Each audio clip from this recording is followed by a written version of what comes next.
CD ladders. Are you tired of all the confusing get-rich-quick schemes and investment strategies that are littered throughout YouTube? Have you made up your mind about saving up for a down payment on a house so that you don't have to pay private mortgage insurance and the increased cost of owning a property that it brings? Or maybe you're just looking to save up for a car or a nice vacation, or as a nice way to get awesome perks and build your credit using awesome super secret credit card hacking techniques that you can only find on this channel. Well, if that's you, then you may want to consider putting your money into a ladder. No, not that type of ladder.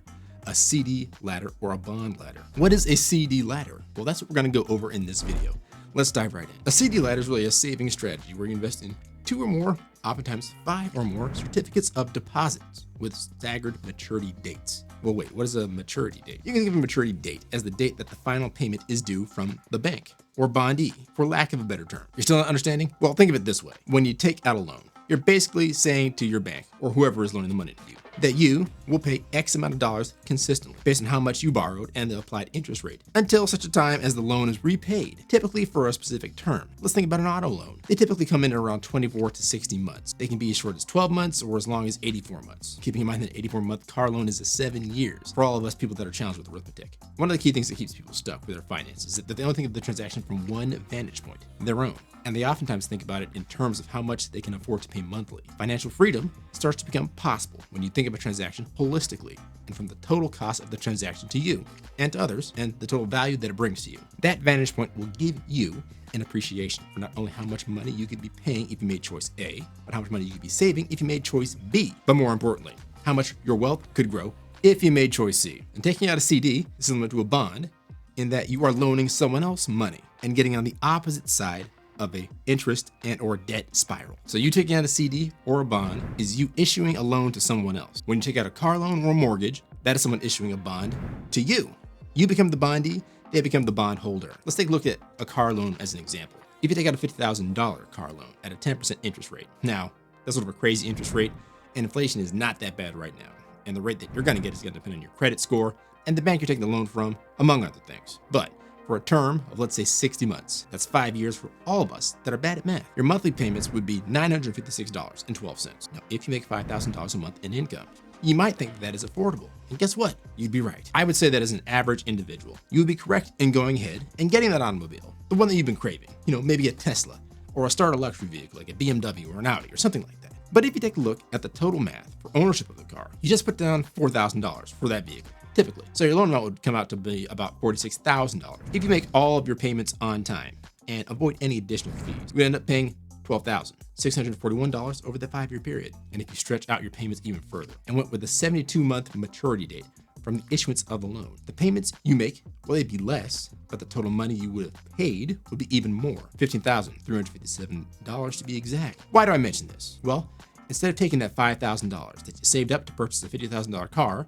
and eventually paying $12,367 in interest over that time span, not even mentioning the total principal that you paid, $50,000, you could take that same $5,000 that you put down and drop it into a series of CDs with individual maturity dates and actually make money instead. Again, we need to keep the math relatively simple. If you have $5,000 to put into a CD instead of as a down payment to a car, you could put that same $5,000 into a CD ladder. You could put $1,000 into a 12-month CD at 2.1%, $1,000 into a 24-month CD at $2.50, $1,000 into a 36-month CD at 2.55%, another $1,000 into a 48-month CD at 2.56%, $1,000 into a 60-month CD at 3%. Keeping in mind that CDs typically have higher rates the longer your maturity date is. But the amount of money that you would have made with that strategy would be $740.20 over those 5 years. Not quite as impressive as the amount of money the bank made by issuing you the auto loan. But in this scenario, you saved money on interest. And not only did you keep your $5,000, but you made a little bit for yourself. That's not taking into account that you're also not paying monthly on principal either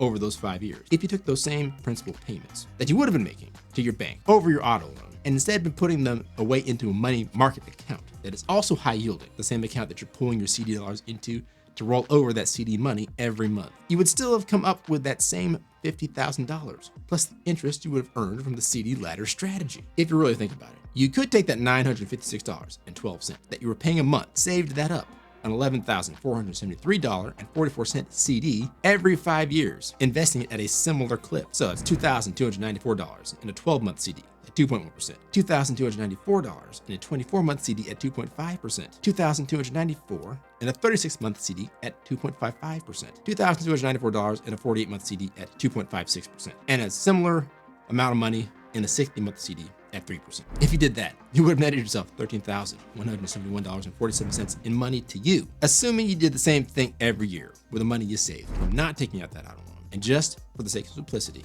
and because the math is starting to get really crazy, you didn't roll over anything either from the CD you took out with your $5,000 down payment or any of your subsequent saved principal payments, and you just added up the results at the end of 5 years, you would have $65,855 approximately. Now that has a lot of built-in assumptions to it, and you should probably double check that math. But let's just say that saving and investing that money would over that same 5-year period, it would have resulted in a much better financial outcome for you. You see, now you can afford to purchase a $65,000 car with just cash. By this time though, hopefully you have a better plan for that money. One thing you need to keep in mind is that saving is only part of your wealth building journey. The other legs to this stool are increasing your income and investing. None of the legs of this stool stand on their own. In fact, they all work together to support the flywheel of success that once you get started, continuing to move on its own momentum or volition, whatever word you like the most. All this with minimal input from you. Now remember that I said that CDs aren't the only way to ladder your savings and investments. You can also do this with bonds. Take a look at the video on the screen for more about that. And don't forget to like, subscribe, and hit the notification bell for more on topics like this. Remember, a goal without a plan is a wish.